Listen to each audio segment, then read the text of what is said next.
Warahmatullahi wabarakatuh. Jumpa lagi saudaraku di channel Kampus Ilmu Hikmah. Ini pertanyaan konyol ya. Ini pertanyaan orang pesimis ya.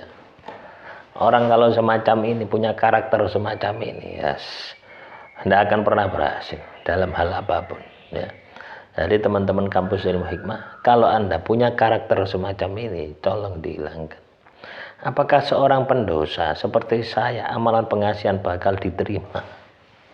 Loh, ini kan pesimis tau gitu loh. Tuhan itu ya, Tuhan itu maha welas maha asih. Loh, kalau Anda sadar diri, oh aku ini pendosa, ayo tobat. Kan seperti itu gitu loh ya. Bukan malah pesimis, apakah Tuhan ini loh. Anda sudah membatasi ya, Anda sudah membatasi kekuasaan Tuhan. Ya. Apa yang terjadi? Ya tidak akan berhasil. Karena apa? Sudah Anda batasi. Ya. Tapi ketika Anda yakin Tuhan itu maha penyayang, Tuhan itu maha pengampun, Tuhan itu akan mengabulkan semua doa hambanya. Ud'uni astajib lakum. Ya, berdoalah kepada aku, pasti akan tak kabulkan. Loh, seperti itu loh.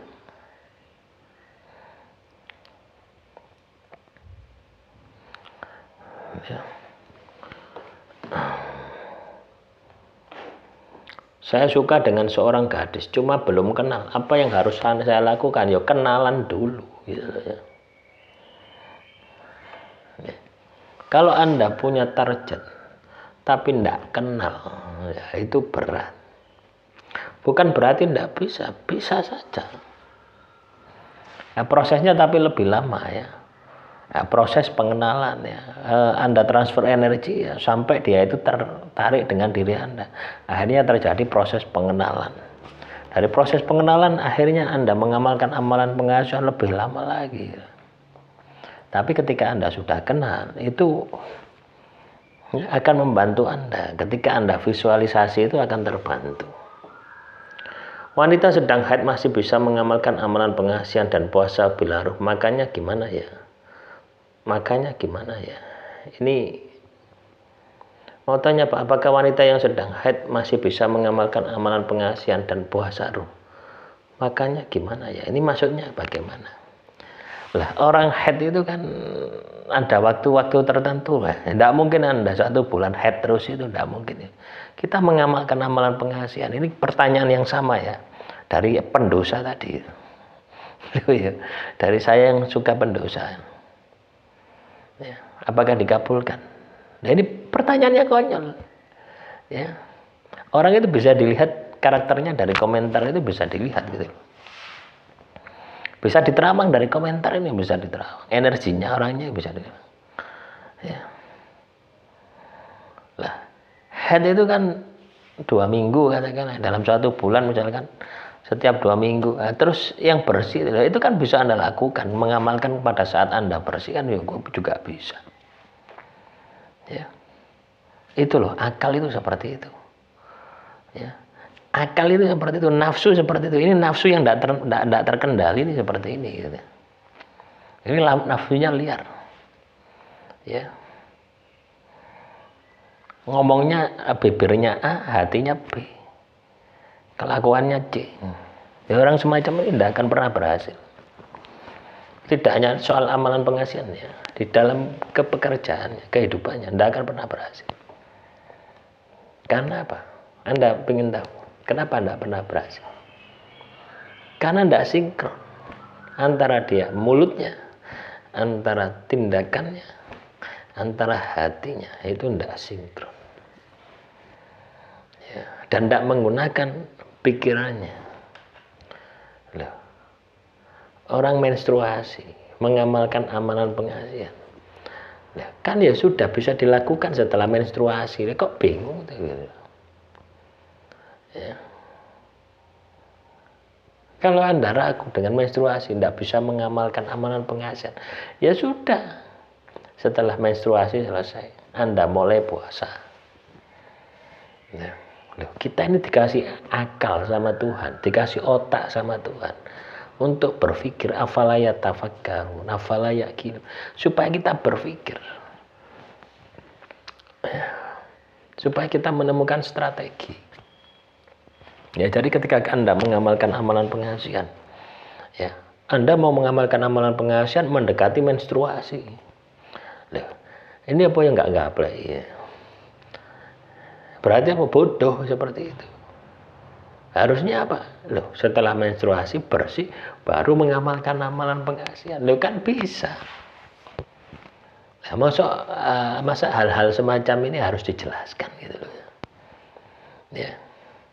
Nah, pertanyaan-pertanyaan semacam ini pertanyaan-pertanyaan konyol gitu loh. Ya.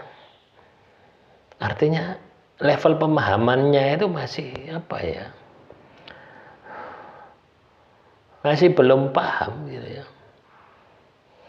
Nah, coba sebelum Anda tanya berpikir dulu. Ya. Supaya apa? Ya, supaya teman-teman yang sudah jauh gitu loh ya. Teman-teman yang sudah jauh ya. Pemahamannya yang sudah mengikuti channel ini sejak lama itu pemahamannya itu biar tambah jauh. Pembahasannya masa saya malah berpikir gini gitu loh. Oh, ini pembahasannya sudah mulai tak naikkan dikit, nah ini balik lagi, kembali lagi ke belakang. Nah, ini juga mengamalkan pengasihan untuk diri sendiri dan bukan untuk target, apa boleh? Ya sakarep. Nah, ini juga pertanyaan konyol ini ya. Anak ini terus tanya tapi konyol terus gitu loh ya. Lama-lama tak keluarkan dari channel ini. Ya, mengamalkan amalan pengasihan untuk diri sendiri. Nah, ini kan sebodoh-bodohnya orang gitu. Lah ngapain amalan untuk diri sendiri? Amalan itu untuk target. Untuk kekayaan, untuk kerezekian, supaya disenangi orang, rezekinya lancar. Itu kan bisa seperti itu. Lah, amalan untuk diri sendiri. Lah gawe apa? Nah, terus Anda mau disenangi jin, disenangi demit, ya enggak mau gitu. Ini pertanyaan-pertanyaan yang konyol ini. Ini ya. Saya heran gitu loh ya. Kok ada orang semacam ini gitu. Ya. Nah, biasanya orang semacam ini itu orang yang depresi di dalam hidupnya. Depresi, tidak tahu apa yang harus diperbuat.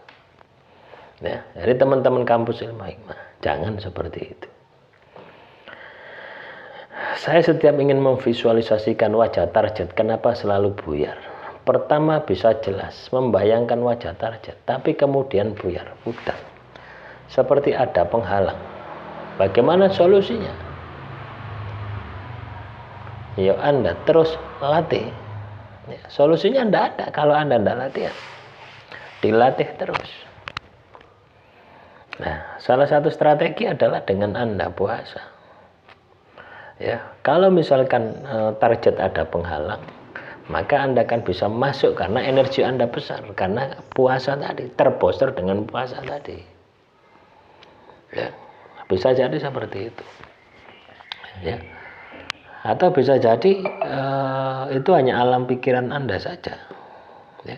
Ketika Anda visualisasi, yang Anda lakukan alam pikiran saja dan Anda tidak bisa masuk ke dimensi energi, terputus di tengah jalan.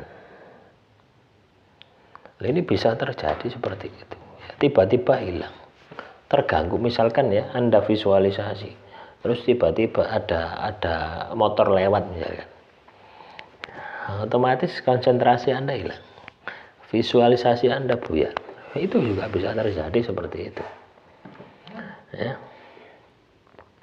Nah, solusinya bagaimana? Ya dilatih terus ya. Kendala yang Anda hadapi, kendala yang Anda alami, ketika Anda bisa menyelesaikan, maka Anda mendapatkan ilmu baru. Ketika Anda berhasil ya, Anda berhasil visualisasi dengan kendala yang Anda alami, artinya Anda sudah mampu menundukkan hambatan yang Anda miliki. Karena setiap visualisasi, hambatan seseorang itu juga beda-beda ya. Tergantung tingkat kemampuan visualisasi.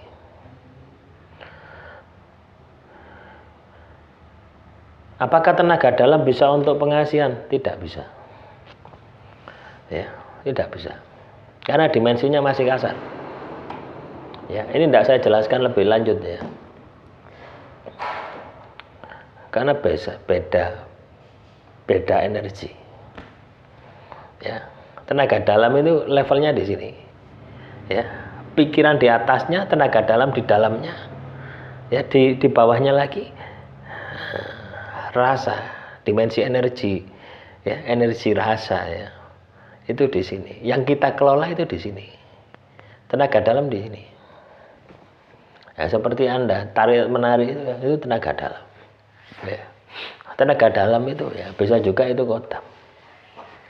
Ya, jangan salah, Anda latih olah nafas ya misalkan itu, jangan salah, bisa jadi itu kemasukan kodam. Ya.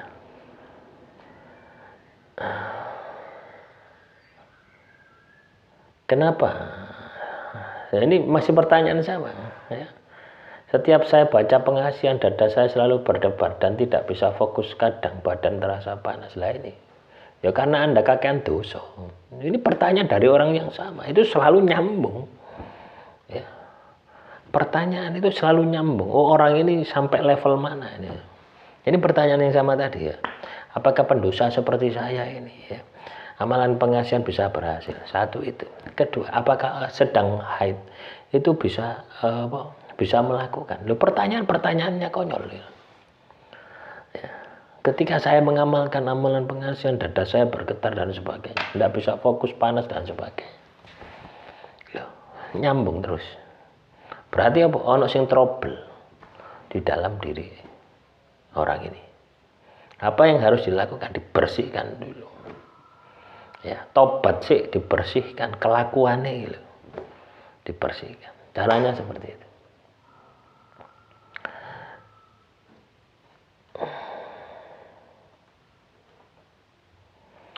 Izin tanya Pak Ustadz. Saya punya leluhur kakek saya, dia dulu waktu masih hidup punya merah delima.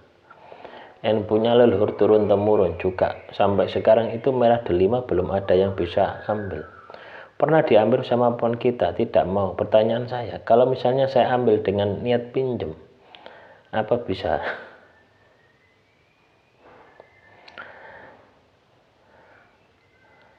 Ya. Sedangkan saya ini di Hong Kong. Ya. Merah delima. Ya. Merah delima ini kan podo ambil watu gitu. Sama halnya dengan batu ini. Podo. Yang membedakan apa? Makhluk yang ada di dalam batu ini sama dengan makhluk yang ada di dalam merah delima. Mungkin merah delima karena tersugesti ya. Karena tersugesti, wah merah delima ini luar biasa. Maka kodam yang menempati merah delima itu juga luar biasa. Pertanyaannya, apakah bisa diambil dari jarak jauh? Jawaban saya, bisa tidak, juga bisa. Ya.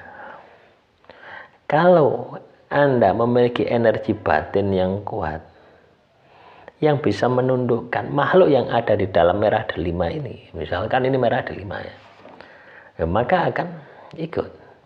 Atau kalau karena ya, Anda sudah ada ikatan batin dengan merah delima tersebut, misalkan Anda sama kakek Anda digawani, pernah dipegangi, ya pernah dicekeli, atau kakek Anda ini sudah memplot, iki takekno awak mundur, misalkan, ini tak berikan kepadamu, ya, maka merah delima itu akan bisa diambil.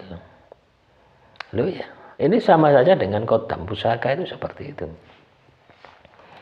Ya, contoh, saya punya pusaka keris Pasopati. Ya.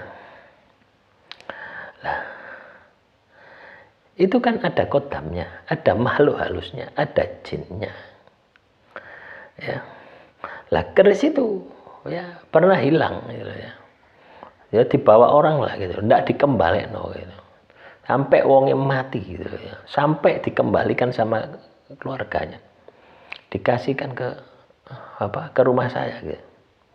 Ketika mbah saya mati ya, tak tanya mana keris mbah saya gitu. Nah, karena sejak kecil saya sudah ada ikatan batin dengan pusaka itu, walaupun saya tidak tahu. Ya, tidak tahu penunggunya. Ya, maksudnya itu tidak bisa berkomunikasi, tapi penunggunya itu saya tahu, tapi tidak tahu itu adalah penunggu pusaka itu. Gitu. Nah, waktu itu ya, waktu kecil ya, sampai dewasa itu baru saya sadar, oh ternyata ini adalah Kodam pusaka itu. Ya, lah ketika saya katakanlah waktu kecil itu seperti diikuti orang gitu. Kemana saya melangkah itu selalu diikuti. Ya. Orangnya pakai baju surucan, pakai belangkon, ada nyengkelit keris ya, keris itu gitu. Ya, itu dari kecil ya, dari saya itu TK itu sudah tahu, saya sudah bisa melihat, tapi saya tidak tahu. Lah ternyata ya sama mbah saya ya, itu dikasih sesaji, sesajinya kopi pahit sama rokok klopot. Mbak saya, mbak perempuan ya, saya tanya, ini siapa mbak? Untuk apa nggawe kopi ambil kayak rokok? Ya, di kamarnya kan saya tidur sama mbak saya, mbak perempuan. Ya, cucu kesayangan ya. Nah itu, nah, pada saat itu saya tanya, mbahmu teko kok bengi? Ya, saya bilang sama mbah saya, mbah nanti kalau mbah lanang teko, kugan aku ada jaluk duit. Seperti itu ya, karena dulu waktu saya TK itu mbah saya itu yang ngasih saku saya itu ya, lah itu yang saya lakukan seperti itu. Nah, ternyata apa ya ndak teko wong arek cilik dihapusi gitu, dibojoi. Nah selanjutnya ketika saya katakanlah sudah dewasa, saya baru menyadari bahwasanya kopi pahit tadi dan rokok kelopot tadi itu untuk sesaji dari pusaka tadi. Ini baru saya sadar itu ketika dewasa itu. Saya tanya ya ketika saya coba belajar ya bagaimana komunikasi dengan makhluk halus itu tak pelajari semua. Saya tanya, siapa kamu? Kok selalu ngikuti saya? Perasaan kamu saya ngikuti saya sejak kecil. Dia jawab, iya. Nah, pusaka itu adalah Kodam itu adalah yang menempati pusaka itu. Saya langsung tahu dong, kamu yang menempati pusaka ini toh. Iya. Nah, berarti kan sudah ada ikatan batin dengan saya sejak kecil. Pusaka itu sudah ada ikatan batin dengan saya sejak kecil. Akhirnya mau nemplek terus. Tak kasihkan adik-adik saya, ndak mau. Gak ono sing gelem. Gawa nilai mbok gawa. Lek kon seneng gawa, tapi ya ngono, ya ombahan. Saya gak neyeng, ini tinggalane mbah. Saya ndak menyebutkan hal keklinikan-klinikannya ya. Sing gelem gawa. Ndak ono sing gelem. Ya, kalau sudah seperti itu bisa diambil. Ya. Tidak harus merah delimanya ya. Kodamnya saja itu sudah lebih dari cukup. Lah kalau misalkan ini adalah sebuah pusaka, ya kayak keris saya itu pusaka, kodamnya ikut saya terus, ya kodamnya ikut saya terus, pusakanya kosong, ya besi biasa ya. Jadi seperti itu. Jadi tidak perlu Anda bawa ke Hongkong merah delima, tidak perlu, cukup Anda batin. Ya, Anda kontak rasa. Kalau memang Anda memang jodoh, artinya selaras dengan pusaka itu, atau pernah diselaraskan oleh mbah-mbah Anda, maka pusaka itu pun juga akan ikut dengan Anda. Nah, itu pusaka yang ada fisiknya ya. Ini saya cerita lagi, ada yang tidak ada fisiknya. Ya, saya ziarah ke sebuah makam. Nah, di makam itu, ya, saya melihat langsung muncul penampakan ya, orang yang dikuburkan di makam itu. Tapi saya yakin ini bukan jasad ini. Artinya ini adalah kodam. Ini adalah kodam dari, saya tidak tahu waktu itu Mas Yan. Ini kodam dari pahlawan itu. Yang dimakamkan itu pahlawan nasional. Dan saya yakin ini bukan orang itu, bukan arwahnya itu, tapi kodam. Benar saja. Ya, saya coba turunkan energinya berubah menjadi naga. Saya turunkan energinya langsung kelihatan pusakanya. Ada pusakanya, ada tumbak. Ada dua ya. Yang satu kembang Wijaya Kusuma untuk pengasihan. Ya. Yang satu tumbak. Ya. Tumbak apa itu? Apa ya namanya? Ya. Naga, kodamnya naga. Korowelang, ya. Tumbak korowelang. Loh, ini kelihatan ya. Saya bicara semacam ini, saya coba terawang ini langsung sambung dengan tumbaknya. Itu ada tumbaknya. Lah, itu kodamnya itu ikut saya gitu loh sampai detik ini, gitu. Jaga rumah ini. Ya saya pulang ya dari rumah saya yang Pasuruan ini itu dekat. Saya pulang ya, itu ngikut terus gitu loh. Ikut gitu loh. Kenapa kamu kok ikut ya? Saya pingin ikut kemanapun sampean pergi. Lah wis di sana saja ya. Lah kalau kamu ikut saya, pusakanya bisa saya ambil. Bisa, silakan kalau mau. Lu tumbaknya itu bisa diambil, tapi gawe apa gitu. Ya. Ya kan banyak tuh Anda lihat di YouTube itu penarikan itu. Kalau kita memiliki energi batin yang kuat, energi spiritual yang kuat, itu pusaka itu nemplek gitu. Anda datang ke tempat yang ada pusaka itu akan ikut dengan sendirinya. Nggak katik ditarik-tarik gitu. Ya, loh iya. Seperti itu. Ini yang enggak muncul pusakanya ya, yang enggak muncul pusakanya. Cerita ini enggak apa-apa wis ya, agak panjang videonya. Itu yang enggak ada pusakanya. Apa yang enggak ada enggak wujud pusakanya. Padahal kalau pusaka itu tak ambil ya bisa saja. Karena sudah oke. Kodame melok ya sudah bisa. Satu itu. Nah, begitu pula yang Wijaya Kusuma, saya tidak tertarik yang Wijaya Kusuma itu. Ya. Jadi kodamnya kembenan, bunganya itu di gelungi kode, nancep ini, kayak tusuk konde, tapi bentuk kembang Wijaya Kusuma. Nah itu. Ya, sampai rumah, dia kok ngikut terus. Kebetulan di rumah ada dupa, sisa teman saya. Waktu itu ya, waktu itu rumah ini ya, ini masih belum dimlester, belum di porselen.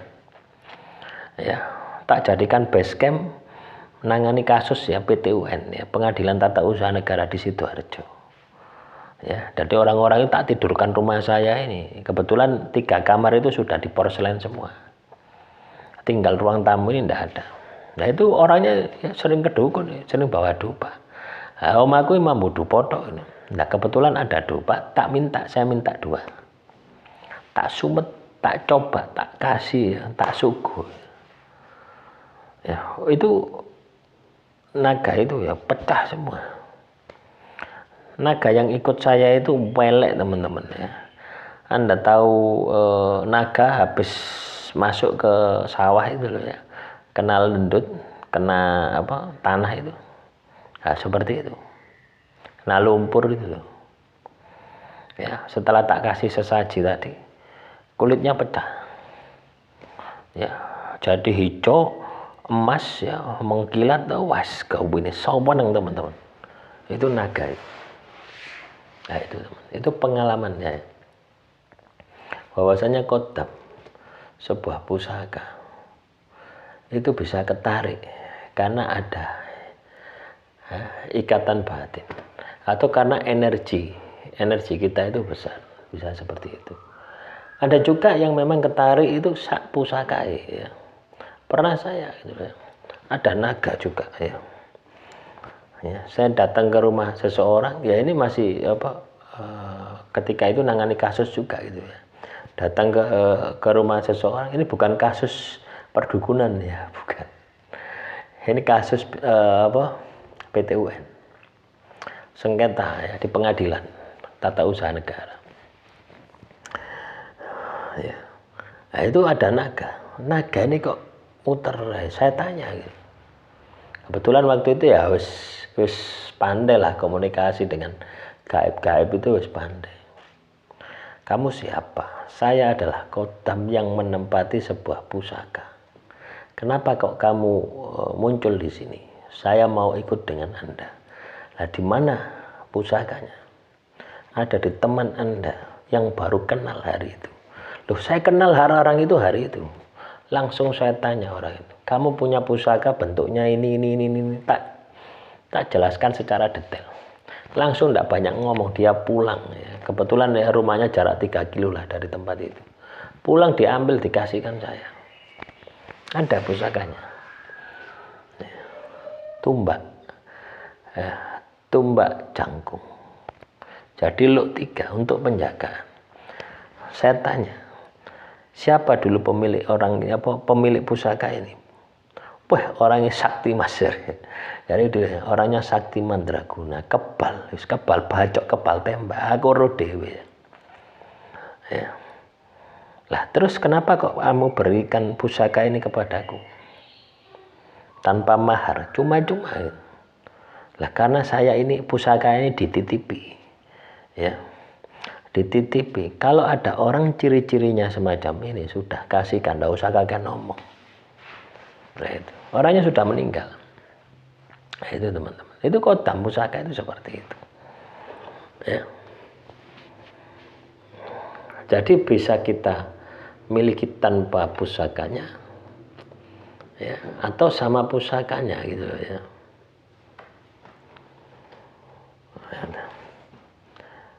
Paham ya? Terus juga menanggapi komentar saudara kita, tak sambung saja ya. Saya mengamalkan Al-Fatihah 313 setiap habis sholat malam. Apakah energinya masih kecil? Ya, dilihat dari mana? Kecil tidaknya itu dilihat dari mana? Kalau saya yang melihat ya masih kecil. Kalau ukuran saya gitu loh ya. Kalau ukuran Anda ya mungkin sudah besar. Kenapa? Anda mampu membaca surat Al-Fatihah 313 kali. Itu menurut Anda berat. Tapi kalau menurut saya biasa saja. Anda berarti masih kecil menurut saya ya, ukuran saya loh ya. Ya. Lah, ukuran Anda bagaimana? Ya. Itulah ukuran wadah batin Anda ya situ. Kemampuan 313 tadi. Kalau Anda katakanlah bisa meningkatkan sampai 3.000 ya. 3.000 31.000 atau 3.000 lah. Berarti ya lebih banyak lagi gitu loh. Atau 313 kalikan 10 wis. Ya. Jadi pertanyaan semacam ini pertanyaan yang konyol gitu loh ya.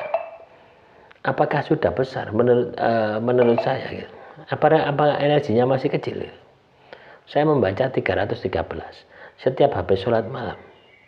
Nah, ayo kita telusuri ya. 313. Anda membaca ya 313. Anda membaca amalan pengasihan. Itu butuh berapa jam? 1 jam. Ya. Berapa lama Anda sudah mengamalkan? Ya. Anda mengamalkan ya 313 kali. Katakanlah 1 jam atau 2 jam. Ya. Dengan Anda puasa 1 hari, itu lebih besar puasa 1 hari. Ya. Coba kita bayangkan, puasa kita tuh kita mengendalikan diri, mengolah rasa, mengendalikan batin kita. Ya. Dari subuh sampai maghrib. Ya, katakanlah jam 4. Jam 4 5, 6, 7, 8, 9, 10, 11, 12, 13, 14, 15, 16, 17, 18. Berapa jam? 15 jam. Ya. Anda bandingkan dengan 2 jam Anda tirakat. 15 jam dengan 2 jam tirakat. 2 jam Anda tirakat menggunakan bibir dan batin. Artinya masih terpecah. Tapi ketika Anda puasa, batin Anda itu 15 jam. Apalagi kalau Anda puasa muti 24 jam. Lahir juga dapat, batin juga dapat. Baru itu besar. Ya. Jadi kalau Anda wirid, hanya sebatas wirid, tidak ada booster dari puasa.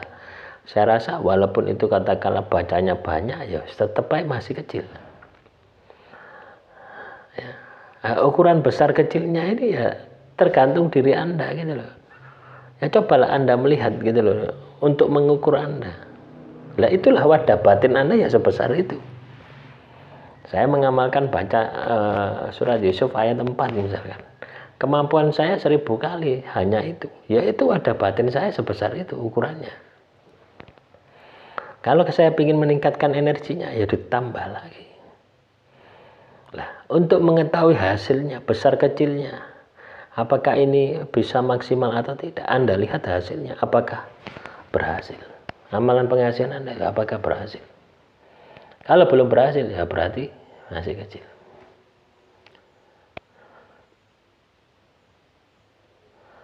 Ya. Ini juga pertanyaan yang sama. Kalau saya mengamalkan surat Yusuf ayat 4 setiap salat fardu 100 kali, apakah ini sudah energinya? Loh, kalau sudah ada energinya itu selalu ada, teman-teman. Ya, selalu ada. Yang penting itu besar kecilnya gitu loh ya. Besar kecilnya yang mampu menembus kepada target. Itu yang harus Anda selalu pikirkan. Artinya ketika Anda mengamalkan sebuah amalan penghasilan, Anda itu selalu inovatif gitu loh. Ya, ketika target belum kena berarti apa? Energiku belum besar. Belum bisa menjangkaunya gitu. Nah, demikian yang bisa saya sampaikan. Ini 30 menit teman-teman ya. Ini 1 jam ya bisa saja saya gitu ya. Tapi ya gitu ya, terlalu panjang ya. Demikian yang bisa saya sampaikan. Semoga materi kali ini bisa bermanfaat. Assalamualaikum warahmatullahi wabarakatuh. Salam rahayu, rahayu, rahayu.